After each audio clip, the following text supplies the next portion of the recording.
Do you do VAWA? Yes, we do. Lois, we actually love to do VAWA. We have a lot of VAWA cases, and they're very important to me and my staff. I have actually one assistant in particular who loves VAWA cases, and she wants me to give her every VAWA case that we have, because it's really important to her to represent victims.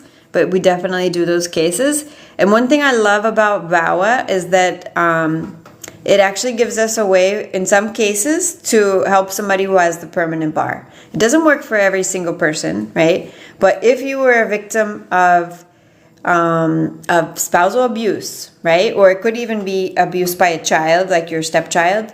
Basically, if you were a victim of abuse and you left the United States because of that abuse, right? And then, as it is typical in any sort of abusive relationship, if they kind of wooed you back and told you that they're sorry, and we have a client that happened to them, that their husband was basically an alcoholic, and then he said, "Oh, I'm going to AA now," right? So after she finally left him, he said, "I'm going to AA, and look, I'm going to AA, and I'm attending all these classes, and look how much better I am." And then he went to visit her, right, and told her how different he was now. And then so she decided to come back to the United States, even though she had previously been there lawfully. She came in lawfully, and then married him with things he never did file for her, right? And then she left because she was done.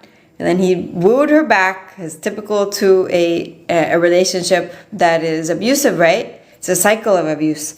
So she took him back because they had a kid, right? And then again, the abuse. So anyway, we were able to get her a green card case because that exit and re-entry can be forgiven under the VAWA situation.